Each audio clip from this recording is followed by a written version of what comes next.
Abra sua Bíblia comigo, por favor, ao livro que eu considero ser um dos maiores livros que Deus deu ao apóstolo Paulo. Em sua escritura, ele escreveu quase metade do Novo Testamento. Ele era o Moisés da nova aliança. Ele recebeu a nova aliança como Moisés recebeu a velha aliança. Em nenhuma outra obra ele foi tão profundo, tão alto e foi maravilhado por tanto tempo como no livro de Efésios. Efésios capítulo 2 em sua Bíblia, começando com a primeira palavra do primeiro versículo. Efésios capítulo 2. E vos vivificou. A palavra vivificou significa voltar à vida. Vocês estavam mortos, andando como zumbis. Vocês estavam longe das promessas de Israel. Vocês não conheciam a Deus. Vocês estavam mentalmente, espiritualmente dementes, intelectualmente dementes, e vos vivificou, trazendo a vida, estando vós mortos em ofensas e pecados, em que noutro tempo andaste segundo o curso deste mundo, segundo o príncipe dos poderes do ar, o espírito que agora opera nos filhos da desobediência, entre os quais todos nós também antes andávamos nos desejos da nossa carne, fazendo a vontade da carne e dos pensamentos, e éramos por natureza filhos da ira, como os outros também. Mas Deus, eu amo isso, mas Deus, que é riquíssimo em misericórdia, pelo seu muito amor com que nos amou, estando nós ainda mortos em nossas ofensas, vivificou juntamente com Cristo, pela graça sois salvos, e nos ressuscitou juntamente com Ele, e nos fez assentar nos lugares celestiais, em Cristo, para nos mostrar nos séculos vindouros, as abundantes riquezas da sua graça, pela sua benignidade para conosco em Cristo Jesus. E eu quero ler o versículo 8 também. Porque pela graça sois vós salvos por meio da fé, e isso não vem de vós, é dom de Deus, não vem de obras, para que ninguém se glorie.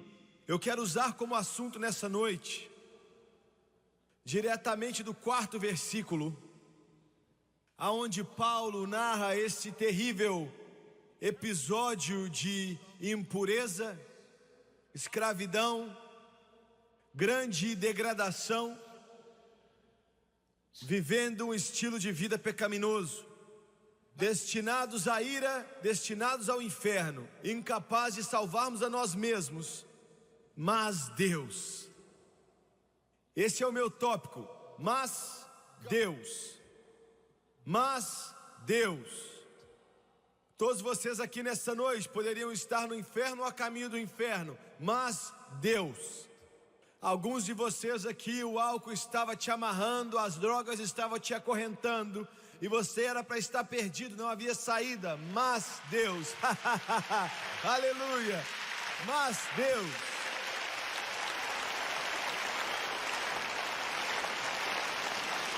Porque de coração, Deus, nos ajude a diminuir a nós mesmos, para que o Senhor possa crescer sempre.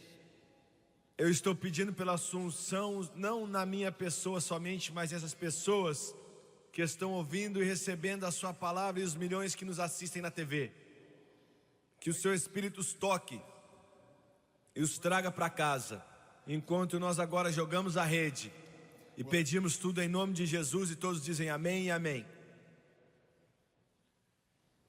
Há alguns dias eu estava em uma das maiores cidades americanas.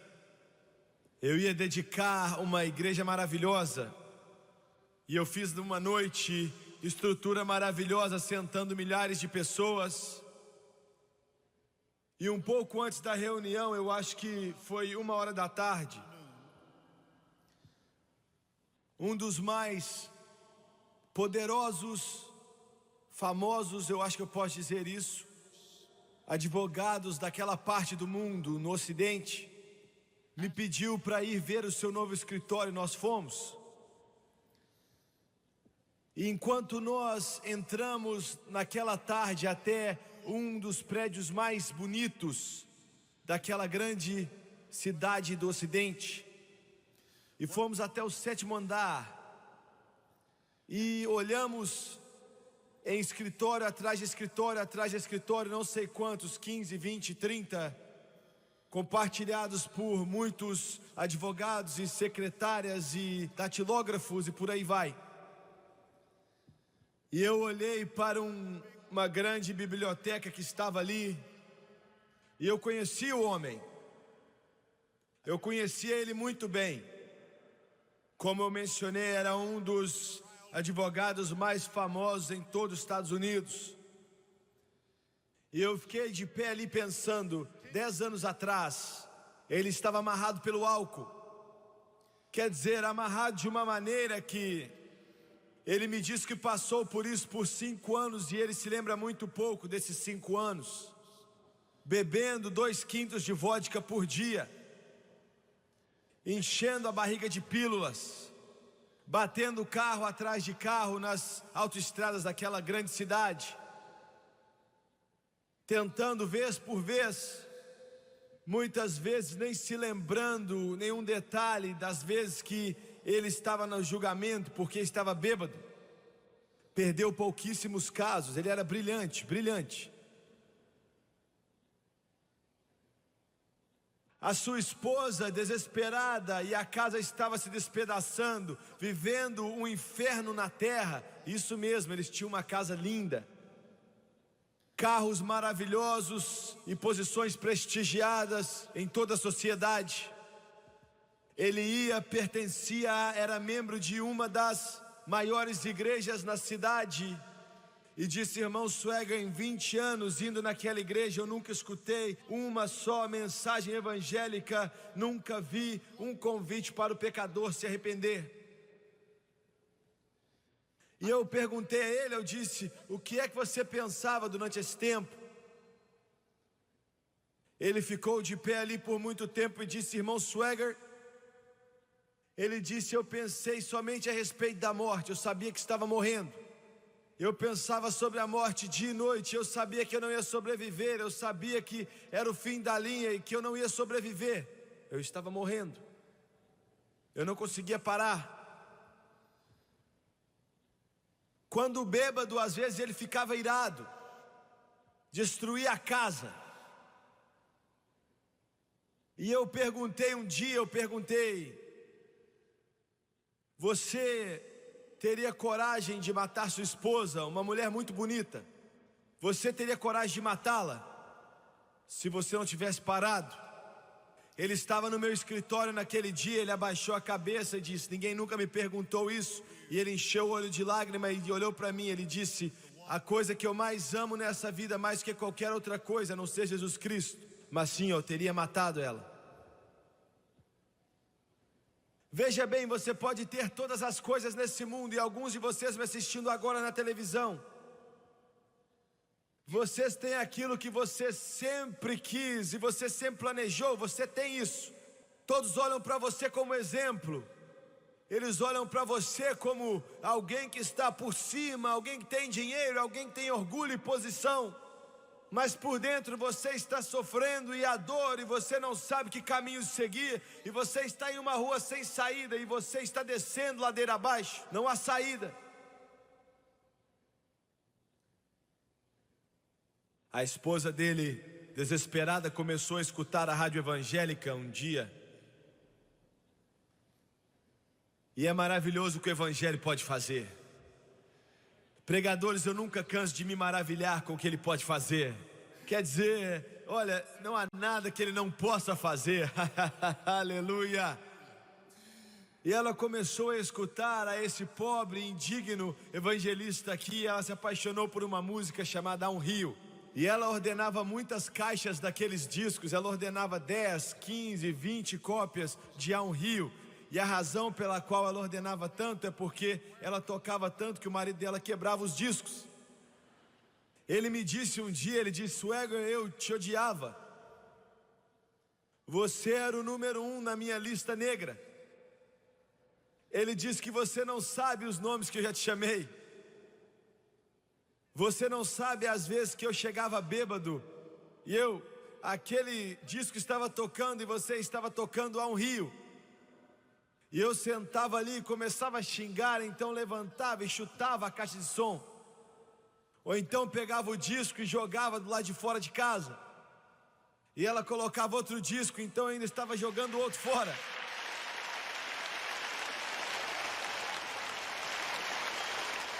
Era por isso que ela comprava caixa de discos.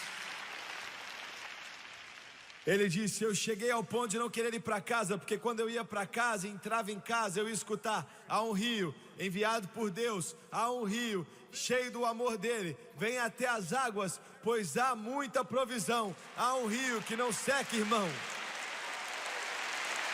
Ele disse: uma noite, mais ou menos 2 horas da manhã, eu sentei ali, me sentindo um miserável, bêbado, tinha enchido a cara de pílulas e eu estava agora com a mão cheia para tomar mais um tanto.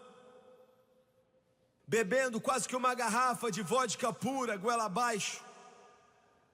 Bêbado, muito bêbado, 24 horas por dia, bêbado 48 horas, 2 em 2 dias, bêbado.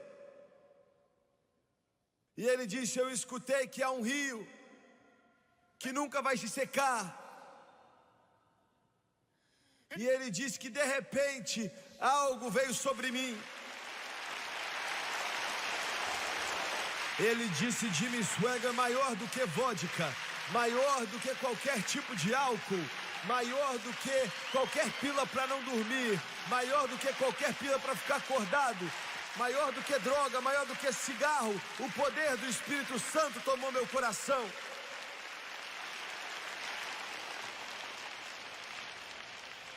Ele diz: comecei a tremer muito. Comecei a tremer da cabeça aos pés. E eu comecei a chorar, lágrimas começaram a rolar no meu rosto. E o Espírito de Deus disse: não, eu não fui salvo aquela noite, mas depois de uns dias eu fui. Vim até o Rei dos Reis e eu saí do escritório dele. Ele estava ao meu lado, saí ao corredor e olhei naquele grande andar inteiro cheio de escritórios em todo aquele corredor.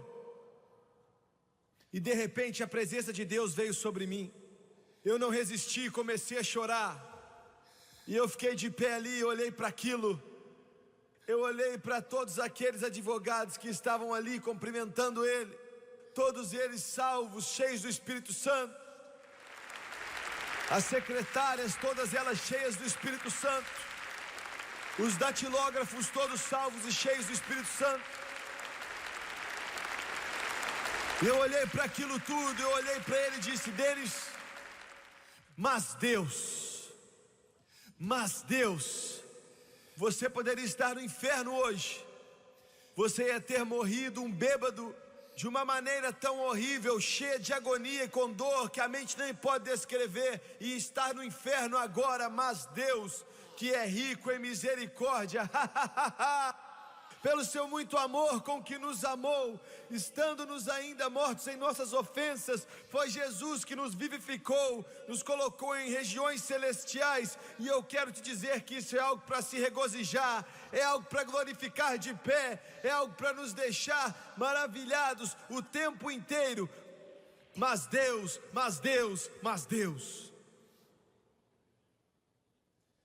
eu quero centralizar a minha mensagem nessas duas palavras, as duas palavras mais importantes em qualquer vocabulário, em qualquer estrutura linguística. Mas Deus. Atos capítulo 13. O livro de Atos, capítulo 13 diz, Lucas escreve, ele escreve a respeito de Paulo. Ele diz no versículo 26, usando palavras de Paulo: homens, irmãos, filhos da geração de Abraão, e os que dentre vós temem a Deus, a vós vos é enviada a palavra dessa salvação. Os que habitavam em Jerusalém, os seus príncipes, por que não terem conhecido a este, cumprindo assim a voz do profeta que se lê nos sábados, condenaram-no. E embora não achassem alguma causa de morte em Jesus, pediram a Pilatos que ele fosse morto, falando de Jesus. E havendo eles cumprido todas as coisas que dele estavam escritas, tirando-o do madeiro, puseram no sepulcro. Mas Deus o ressuscitou dentre os mortos. Mas Deus o ressuscitou dentre os mortos.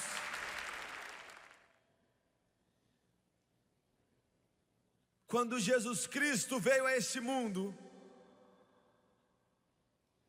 ele veio com um só propósito, e era para morrer, se tornar uma oferta de pecado pela humanidade. Eu quero que você visualize isso, se você puder, 3 mundos colidindo: o celestial, o inferno e o nosso mundo. 3 mundos colidindo quando Jesus Cristo veio a essa terra. Deus o deu um corpo, nasceu da Virgem Maria. Eu e os católicos não concordamos em muitas coisas, mas concordamos nisso. E a encarnação de como Deus se tornou homem e tomou sobre si mesmo o corpo humano. Andou perfeitamente diante do homem por 33 anos e meio. Fez milagres de grande proporção que não se pode nem descrever hoje em dia.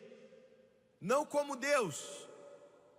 Ele nunca fez um só milagre como Deus, mas como homem ungido pelo Espírito Santo. Todo passo estava direcionando ao Calvário. Todo passo se direcionava a Gólgota. Agora, para morrer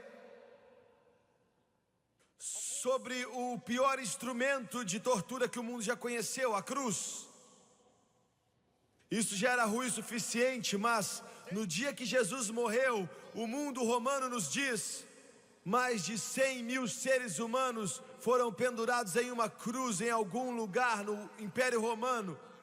Tudo isso por causa de crimes que foram julgados e sentenciados contra os poderes romanos. Pax Romana, a paz romana. Eu quero dizer isso outra vez. O dia em que Jesus morreu no Calvário, existiam mais de 100 mil seres humanos no Império Romano que foram pendurados em uma cruz cruel, instrumento de tortura, e morreram. A morte mais sofrida e agonizante que a mente pode imaginar. A morte dele foi muito importante, mas não ia valer de nada se ele continuasse morto. E eu quero que você entenda isso. O homem estava perdido. E eu quero que você olhe com cuidado para o que realmente aconteceu. Você pode se perguntar: por que tanta dor? Por que tanto sofrimento? Por que tanta mágoa? Por que tanta guerra? Por que tanta inveja? Por que tanto derramar de sangue? Por que a humanidade é tão ruim nesse mundo? E se perguntar por quê. Você pode se perguntar: por que é que Deus não faz nada a respeito disso? Por que é que Deus não para a dor, não acaba com a fome? Eu acabei de sair da Etiópia, eu acabei de voltar do Sudão, alguns dias atrás. Eu olhei nas faces não de 1, de 5 ou de 10, mas de milhares de criancinhas que estão passando fome, morrendo de fome. Eles estão tão fracos que não conseguem nem levantar as mãozinhas para tirar o mosquito do rosto deles. Você nunca é o mesmo depois de ver algo assim. E eu estava de pé ali e olhei para aqueles que estavam sorrindo. Se você desse a eles metade de um sanduíche, e eu me perguntei: por quê? Por que é que eu nasci na América? Por que é que eu nasci em comparação com todo mundo, com uma colher de prata em minha boca? Você pode se perguntar: eu passei uma dificuldade. Você não sabe o que é dificuldade. Aqui nos Estados Unidos nós não sabemos o que é dificuldade. E eu pensei: Deus, você me ama mais do que você ama esse menininho que está ali sentado? E a resposta veio gritante em minha mente: não, não, não, não. Esses também são feitos da imagem e semelhança de Deus. Ele ama esse da mesma maneira.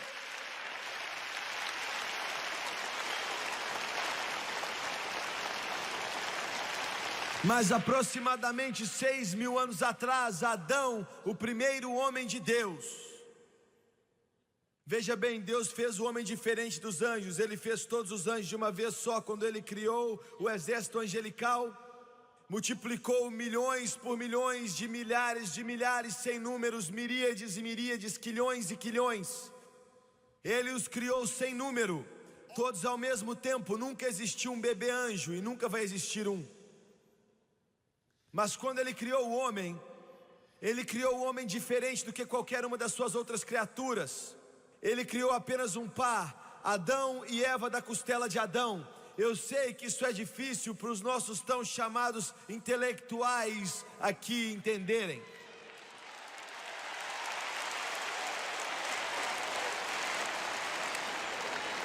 O grande Batista do Sul, que já faleceu, o pastor Robert G. Lee, foi perguntado em um trem uma vez por um homem.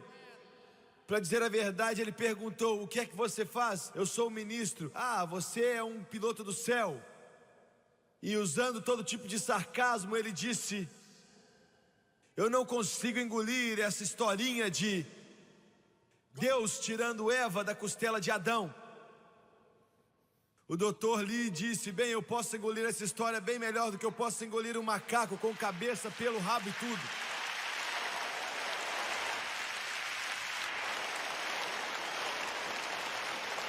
Mas por quê? Por que é tão difícil de acreditar no livro? Por que é tão difícil de acreditar na Bíblia? É a coisa mais fácil do mundo acreditar que no começo Deus criou os céus e a terra. No começo Deus, por que é tão difícil acreditar nisso? Você diz: bem, eu sou mais esperto do que isso. Não, você é burro. Você é tão burro que não consegue nem soletrar a palavra intelectual.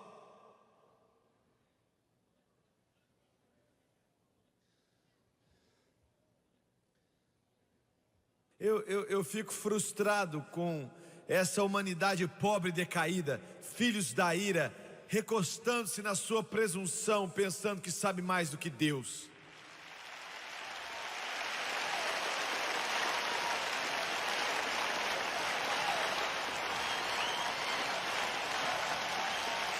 Você pensa que sabe mais do que isso aqui? Se você é mais esperto que isso aqui, por que você está me escutando? Você não é mais esperto do que isso. Algo vazio em seu coração, algo vazio em sua vida. E a razão pela qual esse vazio está aí é porque você abandonou a Deus. E a sua alma é tão grande que as casas não podem encher, carros não podem encher, educação não pode encher, o dinheiro não pode encher. Só Deus Todo-Poderoso pode encher.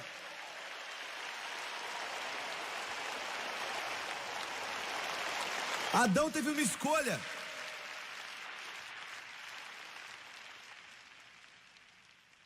Ele foi criado com esse poder de escolher, assim como você tem hoje.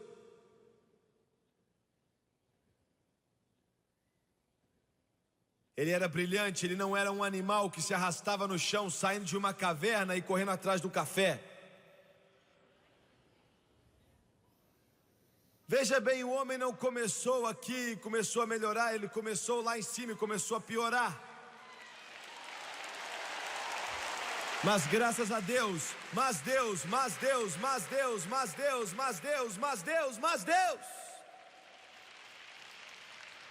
nós estávamos perdidos sem Deus, então Deus veio até nós com o Filho dele. E Satanás, quando ele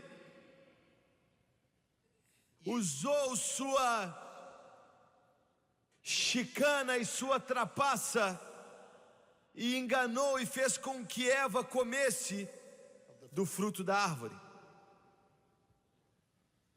E Adão foi logo atrás. Então Satanás os fechou ali. E o homem teve que ser julgado. E foi julgado culpado. E eu quero que você entre na mente de Satanás por um momento. Eu quero que você entre em seu esplendor, porque ele é esplêndido. A Bíblia diz que ele foi criado de maneira linda. Ele era brilhante. E ele sabia que quando o homem caísse, ele ia trocar de senhores. Veja bem, você tem um senhor hoje, ou é Deus ou é Satanás. Não há nada entre os dois. Você pode pensar que existe, mas não existe. Há Deus e há Satanás. Você está servindo a luz ou a escuridão. Você está servindo a Deus ou a Satanás. Você está servindo ao céu ou ao inferno. Então Adão trocou de senhores. Satanás sabia que quando Adão trocasse de alianças, que ele estava condenado, porque diferentemente dos anjos, nos lombos de Adão estava todo bebê que estava para nascer. E ele sabia que quando Adão caiu, a semente do pecado entrou, e que todo bebê que já nasceu, ou que iria nascer até o fim dos tempos, ia nascer como um pecador perdido, pertencendo a Satanás, destinado a morrer e ir ao inferno. Ele sabia disso. Ele sabia que nos tempos até o Jimmy Swaggart ia nascer como um pecador e ir para o inferno, condenado a nascer no pecado e ir para o inferno. Ele sabia. E ele estava sem saída. Não há uma maneira de sair dessa situação. O homem não pode salvar. Ele não pode oferecer o sacrifício perfeito, porque ele está manchado, ele tem mancha, ele é um pecador. Ele é caído.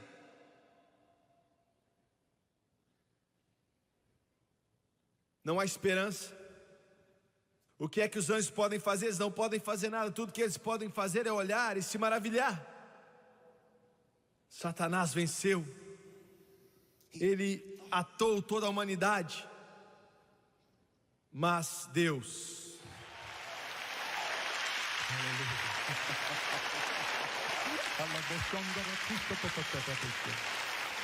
Deus tomou sobre si mesmo forma de ser humano, nasceu da Virgem Maria, e tinha que ser uma virgem, não podia ser qualquer jovem.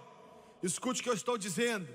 Tinha que ser uma virgem que nunca conheceu a outro homem, e que Jesus não nasceu da semente do homem. Aquela semente do pecado não foi passada para ele. Quando ele nasceu, o pai dele era o Espírito Santo. Ele nasceu da Virgem Maria.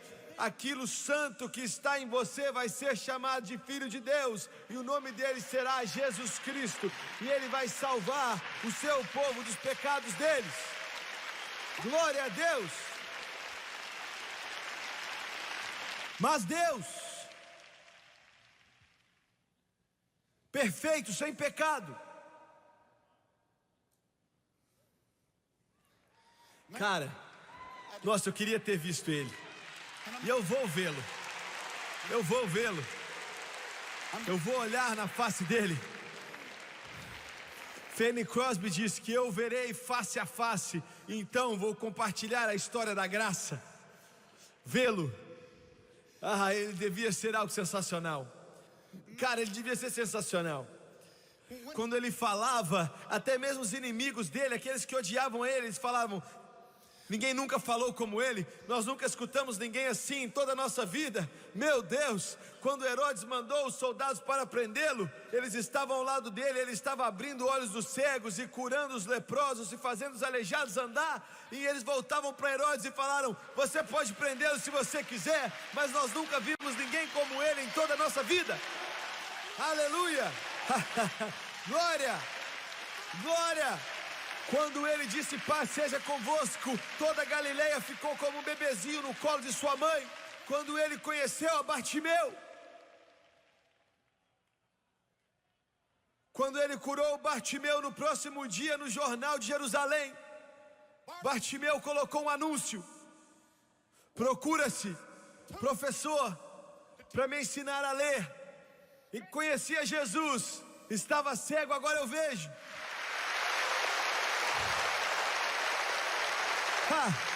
Nunca existiu alguém como ele. Nunca existiu alguém como ele.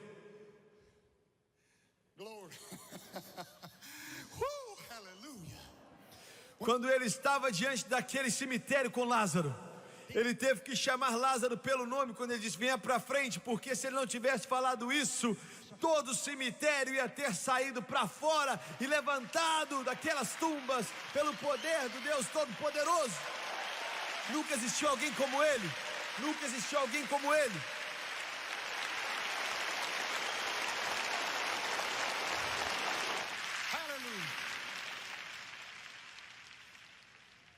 André trouxe um pouco de pão, um pouco de peixe um dia para ele e ele disse: o que é isso para tantas pessoas?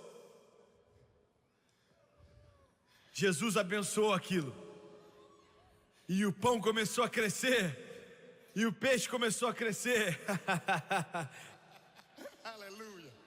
Você fala a respeito de Jesus. Isaías diz que o nome dele vai ser maravilhoso, poderoso Deus e príncipe da paz, e o governo vai estar sobre os seus ombros, e do reino dele não vai ter fim. Ei! Jeremias diz que ele vai ser chamado de o bálsamo de Gileade e o grande libertador. Ezequiel diz que ele é a roda no meio da roda. Isaías diz que ele é o maravilhoso. Daniel diz que ele é aquele que me deu as visões e os sonhos. Jacó diz que ele é aquele com quem eu lutei até o amanhecer do dia. Jesus diz que antes de Abraão existir, eu sou. Me perdoe por estar feliz. Perdoe a minha alegria, porque o seu time semana que vem vai perder, mas Jesus Cristo nunca vai perder, porque Ele está sentado à direita do Pai nessa noite, vitorioso sobre a morte. Aleluia.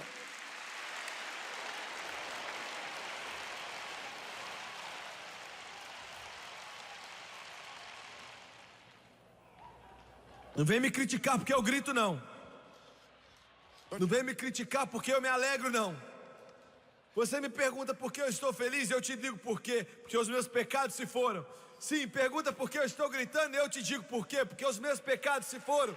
Eles estão debaixo do sangue da cruz do Calvário e foi removido, assim como a escuridão é removida do dia. E Deus esqueceu, então eu também me esqueço. Meus pecados se foram, glória a Deus.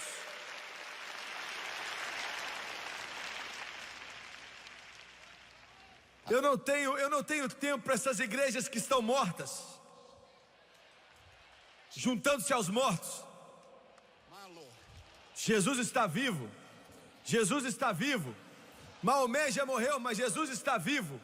Buda já morreu, mas Jesus está vivo. Confúcio já morreu, mas Jesus está vivo. Marx, Lenin e Stalin estão mortos, mas Jesus está vivo. Confúcio já morreu, mas Jesus está vivo. Átila e Rum já morreu, mas Jesus está vivo. Ele está vivo, ele está vivo, ele está vivo, ele está vivo. Nunca existiu outro como ele.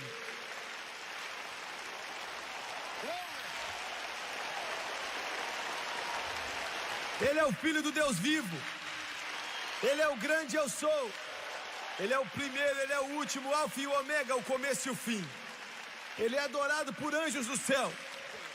Ele é o que me cura, Ele é o que me salva, Ele é aquele que me dá meu milagre, Ele é o que batiza com o Espírito Santo.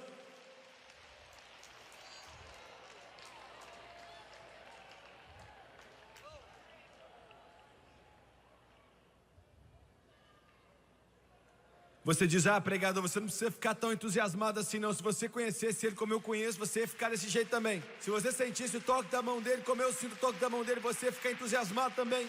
Se você estivesse andando com Ele através de vales como Ele tem andado comigo, você ia ficar emocionado também. Se Ele te ajudou quando você estava para baixo, Ele se levantou quando você estava caído, você ia se entusiasmar também.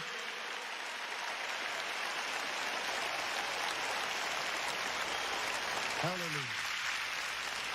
Então eles penduraram Ele no madeiro. Penduraram no madeiro.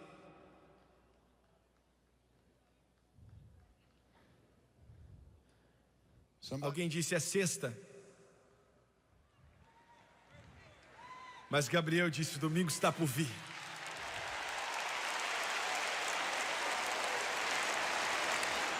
A fome nesse mundo hoje em dia, e milhares de pessoas estão morrendo de fome. É sexta, mas domingo está para chegar. Glória. A dor, a mágoa, a tristeza nesse mundo que estão por vir. É sexta, mas domingo está chegando. Domingo está chegando. E o penduraram em uma cruz. E 3 mundos disseram: nós não queremos que ele volte.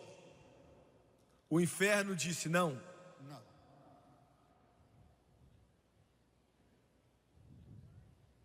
O mundo secular disse: não, coloque o seu Deus para fora. E o mundo religioso disse: não. Me escutou?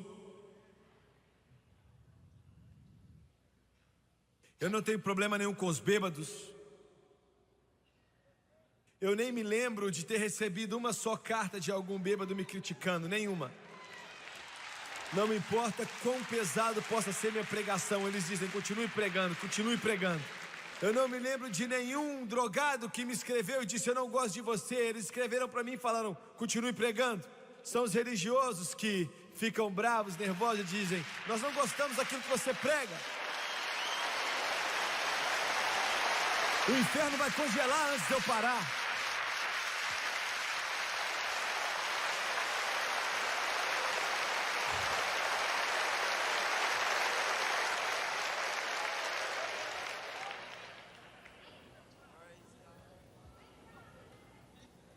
Três mundos não queriam que ele viesse.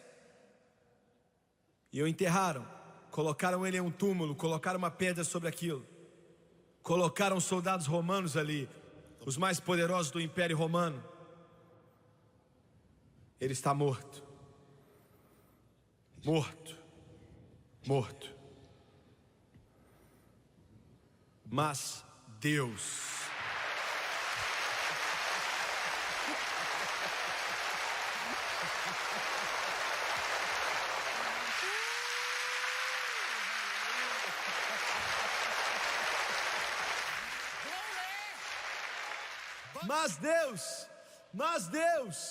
Mas Deus, naquele domingo pela manhã, aleluia, naquele domingo quando o sol nasceu, a Bíblia diz que Deus ressuscitou Jesus Cristo dentre os mortos, e ele saiu dali e o anjo disse: ele não está aqui, pois ele ressuscitou.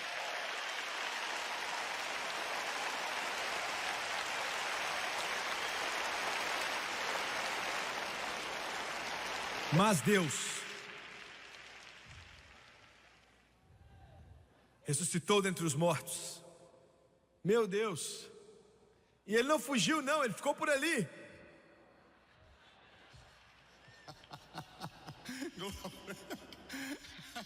Hallelujah. My Lord, my Lord, my Lord. Praise God. 50 dias. 40 dias. Ele ficou por ali. Nós não servimos a um túmulo, ou um mausoléu, ou uma cripta, um caixão, ou um cadáver. Deus ressuscitou ele dentre os mortos. Muito bem. Meu Deus, eu queria pregar disso mais uma hora. Efésios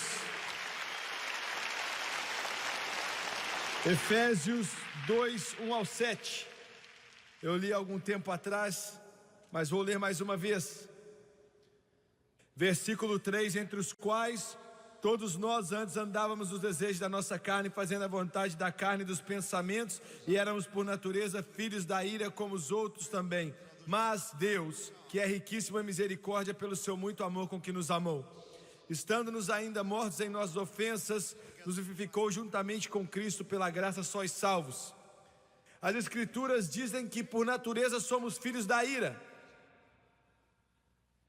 Deixe-me te dizer algo a respeito de Deus e sobre você também. Você não pode entender Deus com a mente natural. Você não pode fazer isso. Eu fico impressionado com a mídia. Eu peguei o jornal de Charlotte ontem e tinha uma página inteira a respeito do grupo de cantores. Eu não estou falando mal deles, são bons cantores que estão aqui no auditório aqui do lado. Eles tinham uma página inteira falando deles, uma página inteira. E eles têm o quê? 2.000, 3.000 pessoas ali. Esse lugar está lotado e eles não falaram nada disso aqui.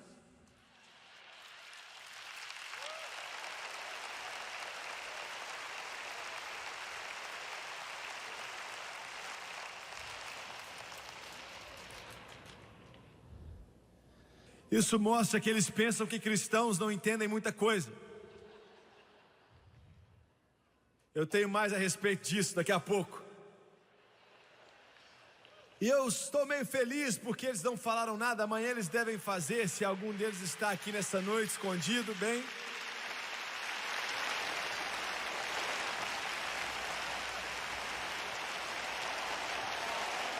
Outro dia alguém me perguntou: por que você não faz as pazes com a imprensa? E eu disse: eu não faço as pazes com o inferno de jeito nenhum.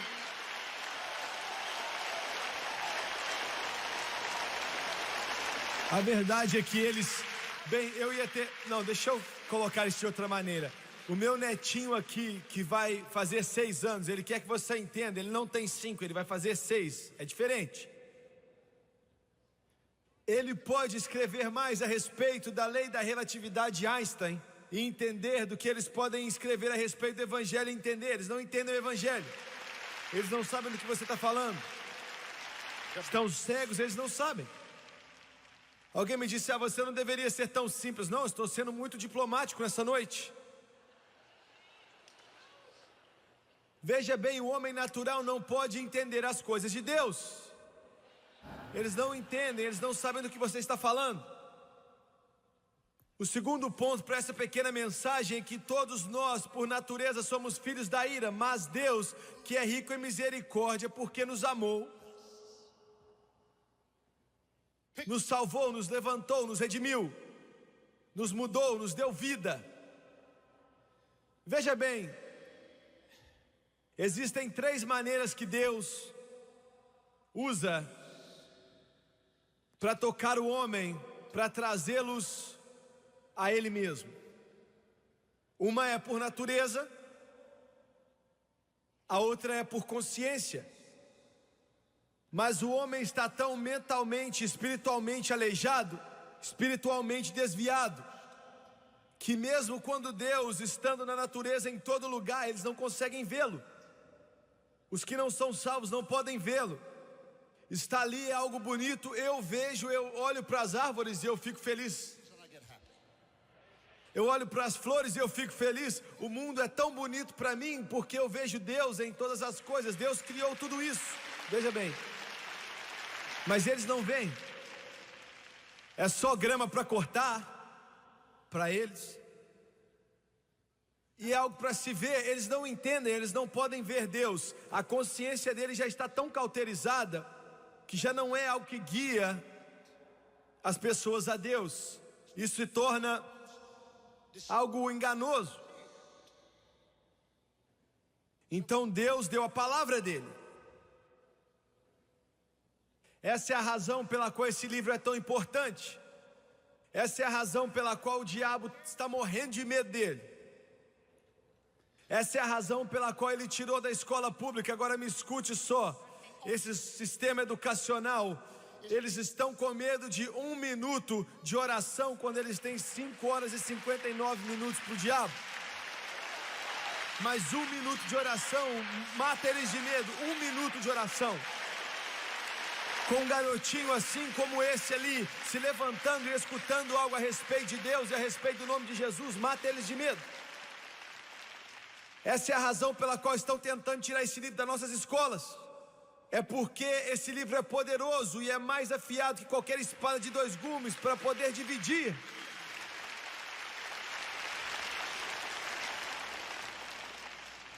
Pela natureza nós somos filhos da ira. Muitos de vocês aqui, milhares e milhares e milhares, centenas de milhares pela televisão.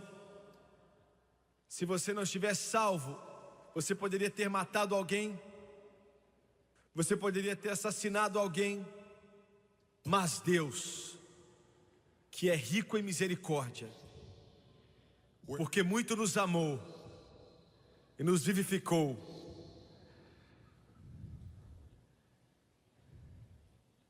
e nos ressuscitou juntos e nos fez assentar com Cristo em regiões celestiais.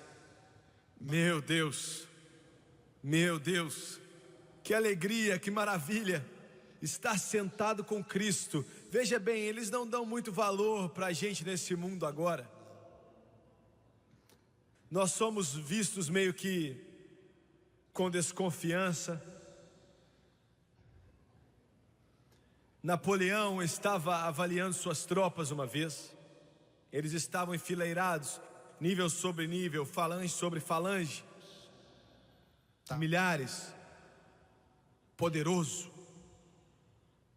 O arcanjo da guerra, como Talleyrand o chamava, estava andando naquele cavalo branco, avaliando aqueles granadeiros, e de repente o cavalo perdeu o controle, empinou para trás, parecia que ele ia cair e jogar Napoleão para o alto, e ninguém fez nada a não ser um cabo que esticou sua mão e segurou a rédea do cavalo, e o cavalo voltou para o chão.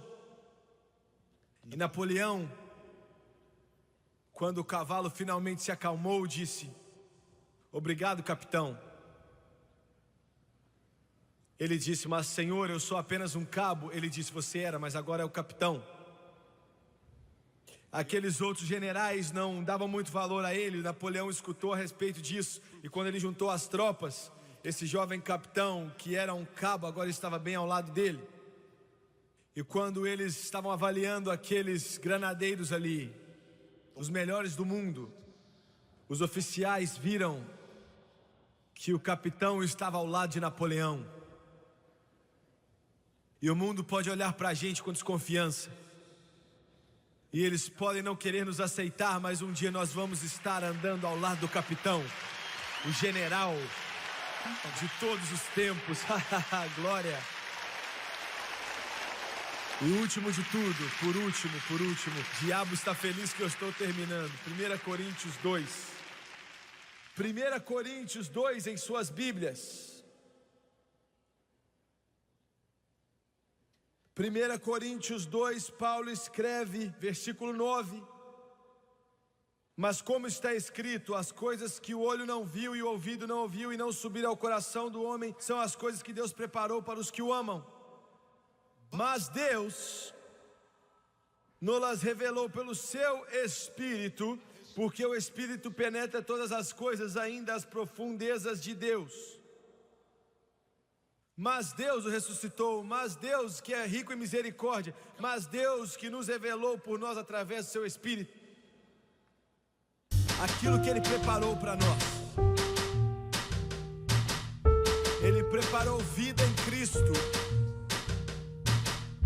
vida eterna, cura divina, prosperidade, poder. Sabe, eu fico acordado à noite, eu oro tanto: Deus, essas pessoas que não têm a mente transformada, me unge para pregar esse evangelho para eles. Porque eu sei que milhões que assistem esse programa não sabem nada a respeito de Deus. E eu oro: Deus, me ajude a entregar a eles a sua palavra.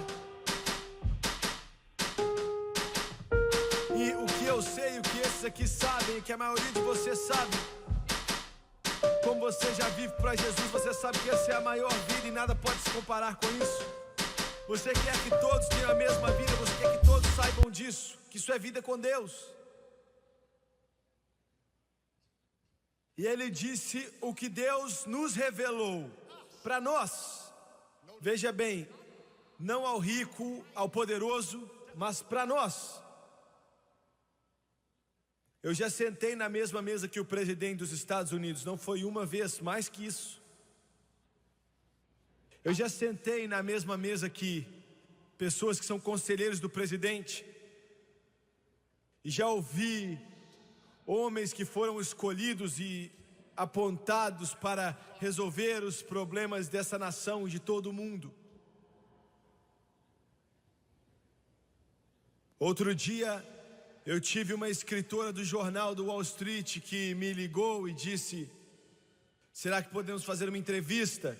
E ela, uma senhora, escreveu a coluna de Israel e escrevia sobre a maioria da política externa para o prestigiado jornal do Wall Street. E eu disse sim, e eu conversei com ela bastante tempo. E ela disse: eu posso ir à sua próxima cruzada? Você me dá outra entrevista? Eu disse: sim, você pode vir. E ela disse algo que eu nunca pensei nisso. Nós estávamos sentados ali. E ela disse: você sabia que você, os pregadores, e deu o nome de 2 ou 3, que você expõe mais pessoas nos Estados Unidos à política externa do que o próprio secretário de Estado? E eu disse: nunca pensei nisso. O que é que você disse? Ela disse que é o trabalho do secretário do Estado projetar a política externa.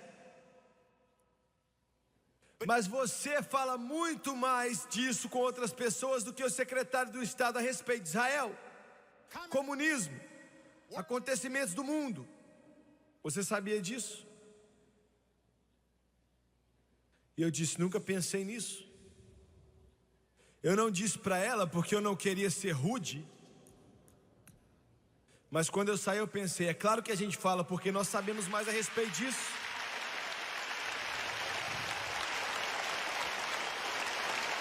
Eu não estou sendo jocoso, tolo ou egomaníaco. Ele nos revelou. O que é que você está falando? Veja bem, eu já falei com esse mundo pobre lá fora, eu já conversei com os mais importantes de Washington. Alguns deles sabem, mas a maioria não sabe. Eles não têm as respostas. Eles não sabem o que vai acontecer. Eles não sabem, eles não veem a esperança no amanhã, não há nada. Mas nós sabemos. Nós sabemos que esse mundo não vai explodir em vários pedacinhos por uma bomba atômica. Como é que você sabe disso, Jimmy Swaggart? Porque ele já revelou para a gente através da palavra dele. Eu sei disso. Em segundo lugar, eu sei que a qualquer momento a trombeta de Deus pode soar e Jesus Cristo pode voltar. E a sepultura deve entregar os santos que morreram e os mortos em Cristo ressuscitarão. Eu sei disso. Ele nos revelou. O mundo pode ser burro em conhecimento futurístico, mas aqueles que conhecem a Bíblia não são.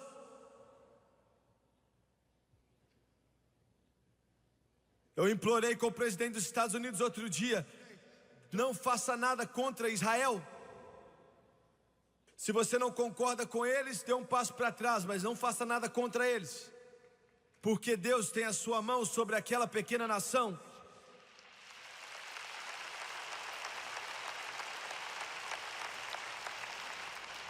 Eu disse outro dia, um dos principais elos de ligação entre o povo judeu e o Congresso, lá em Washington. Eu falei com ele por mais ou menos 2 horas, e ele falou: venha no meu escritório. Eu fui. E eu disse: você conhece o futuro de Israel? E ele disse: eu não sei do que vai acontecer com Israel. Eu falei: eu sei. Eu sei. Ele e outros grandes e poderosos homens de negócios judeus chegaram para frente e disseram o quê? E eu disse: um dia vocês vão reinar sobre o mundo inteiro. E eles cresceram os olhos. Eu disse: um dia vocês vão adorar a Jesus Cristo. Aleluia! Glória a Deus! Como é que você sabe? Como é que você sabe? Ele disse: porque Ele já nos revelou. Mas Deus... E eu sei que Deus disse que aqueles que abençoarem Abraão, eu vou abençoar, e aqueles que amaldiçoarem, eu vou amaldiçoar. Um deputado outro dia me disse: você está errado. Eu disse: deixe os russos em paz. Você não pode negociar com as trevas. Deixe-os em paz. Não sente-se para comer com eles. Outro dia eles assassinaram um dos nossos investigadores lá, e o máximo que a gente fez foi parar de comprar a vodka deles. Outro dia assassinaram um dos nossos majores lá, e a única coisa que a gente fez foi proibir um general da União Soviética entrar na Disney.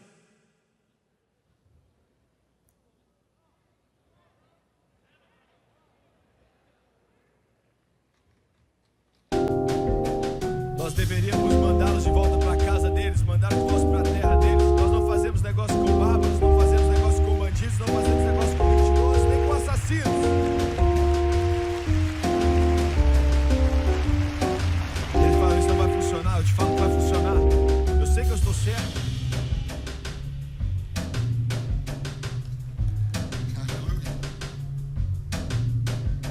nos revelou. Eu tenho que acabar a mensagem. Ele nos revelou através do seu Espírito. O Espírito Santo.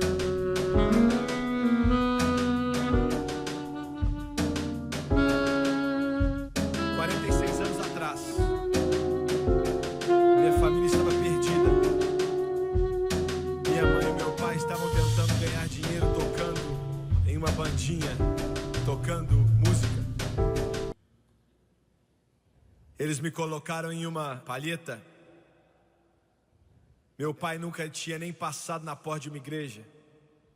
Ele nunca tinha visto nenhuma Bíblia quando eu nasci, nunca tinha olhado para uma, nem tinha visto uma em toda a sua vida. Mas Deus, duas mulheres sentaram em um pequeno quarto de hotel no Mobile, lá no Alabama. A mãe de Lester Cederal e a sua irmã mais jovem que estava ali, ela tinha 15, 17 anos de idade. Chorando muito, eles perguntaram a Deus: onde é que o Senhor quer que nós plantemos uma igreja? E eles estavam determinados a ir para outro lugar, mas ele disse: não, vai a Fairview, Louisiana, uma cidade muito pequena. Mas Deus, aquelas duas mulheres estavam capinando o lote com as mãos para limpar aquele lote, para colocar uma tenda. Quando o meu tio, um milionário, fez a curva, parou a caminhonete, perguntou quem elas eram. Mas Deus, aquela pequena igreja foi construída e um tocador de rabeca, de cabelos brancos, perguntou ao meu pai: você pode vir tocar o seu violino? Meu pai tocava muito bem. E ele disse: aonde? Na igreja. Mas Deus, o irmão do Jack Holcombs, um que cantava tenor como ninguém, acabou de ir para o céu para estar com Jesus há muito pouco tempo. Ele cantava muito como seu irmão Jack. Veio à nossa pequena igreja. A mãe e o pai deles não eram salvos ainda. Mostraram amor aos meus pais. Mas Deus,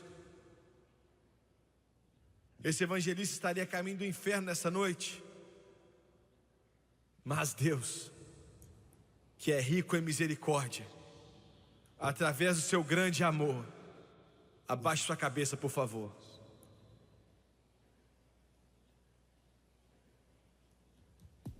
Pai, eu te amo nessa noite. E eu te agradeço tanto. Eu sou tão agradecido. Senhor, eu acredito que nessa noite existem pessoas aqui, milhares e milhares através da televisão, que estão perdidas e sem direção, sem Deus ou Filho dele. Mas Deus enviou essa mensagem, enviou o seu Espírito, enviou a sua palavra. Mas Deus, eu estou te pedindo para se mover aqui nessa noite. Estou te pedindo para falar com todo o coração. Estou te pedindo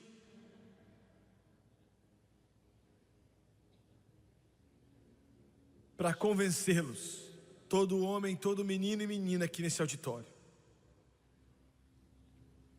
Deus, o Espírito Santo, pode trazê-los para casa. Traga-os para casa. Suas cabeças estão baixas, seus olhos estão fechados.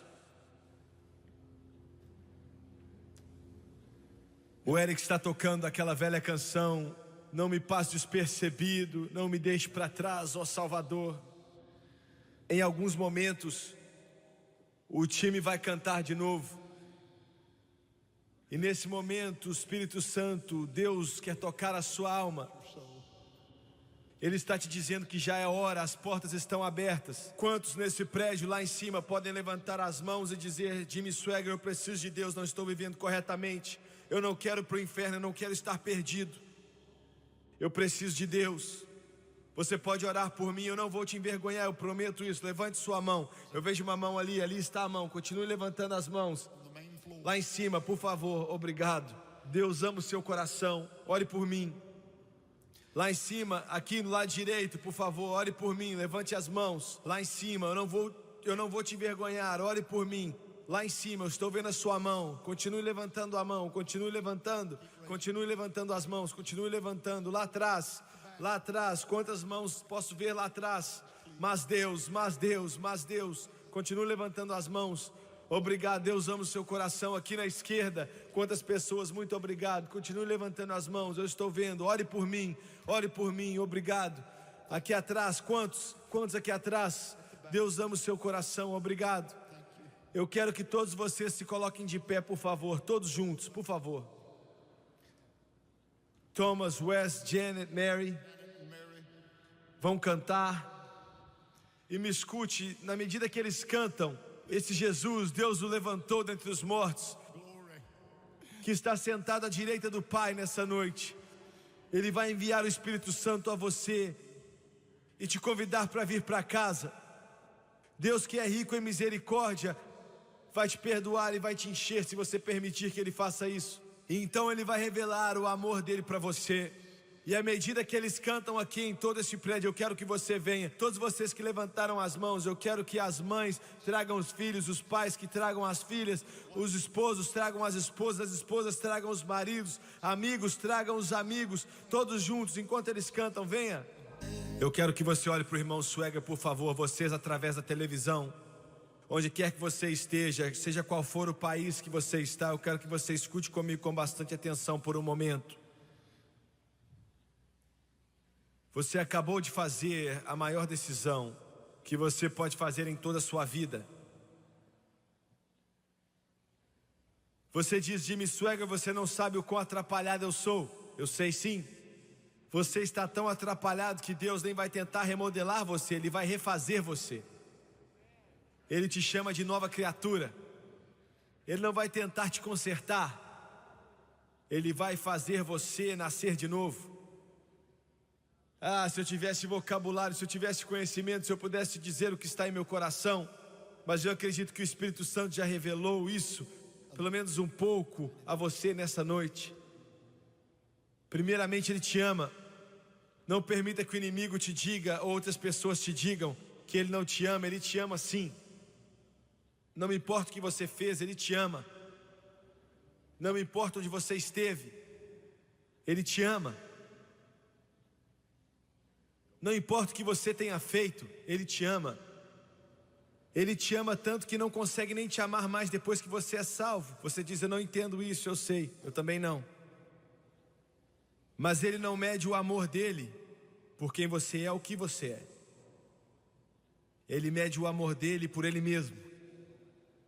E é muito mais profundo que os oceanos. Ele é rico em misericórdia. Ele é rico em misericórdia. Davi diz que a sua misericórdia dura para sempre. Em alguns momentos, se você acreditar nele, Ele vai transformar você em uma nova criatura. Há um potencial muito grande em todos vocês. Há um grande potencial. Você tem o potencial dentro de você para transformar nações, transformar este mundo. Você, Satanás, quer desperdiçá-lo, quer abusá-lo, usar de uma maneira errada, e quando não sobrar mais nada, quer jogar você na lata do lixo. Mas Deus, que é rico em misericórdia, e te amou grandemente, te vivificou nessa noite. Como é que eu recebo tudo isso, Jimmy Swagger? Você recebe sem ter que pagar nada, nem um tostão. Não há como você merecer isso. É um presente de Deus. E eu vou fazer a oração do arrependimento. Isso não está na Bíblia, para falar a verdade. O Espírito disso está, palavra por palavra não está. E eu quero que você ore comigo. Você orando não vai te salvar. Você pode orar isso quantas vezes você quiser e não vai te salvar. Mas se você acreditar, veja bem, Deus quer palavras, mas Ele quer mais que palavras, Ele quer o seu coração. Ele vai dizer a mesma coisa para você. Eu estava orando essa manhã e eu disse, Deus, como deve ter sido em Cafarnaum, na Galileia, quando Pedro, Tiago e João escutaram aquele chamado, siga-me. Você sabia que Ele está dizendo o mesmo para você nessa noite? Siga-me. Abaixe sua cabeça e feche seus olhos, por favor. Eu vou orar. E eu quero que você repita depois de mim. Eu quero que você diga em voz alta, com todo o seu coração, acredite. Vamos orar. Pai celestial nos céus, eu sou um pecador perdido. Eu preciso de ajuda. Eu estou machucado por dentro. Eu te peço para que me lave. Me lave com teu sangue precioso. Me limpe de toda iniquidade. De acordo com a tua santa palavra. Romanos capítulo 10. Versos 9 e 10. Com a minha boca eu confesso Jesus Cristo. Em meu coração eu acredito agora que Deus ressuscitou a Jesus dos mortos e Ele vive. E eu aceito o Senhor Jesus Cristo como meu Salvador e meu Senhor. E de agora em diante eu vou segui-lo. E de acordo com a palavra dele, nesse momento, eu sou lavado, eu sou limpo, eu sou transformado, e todo cativeiro é quebrado. Eu estou salvo. Hallelujah. It was amazing.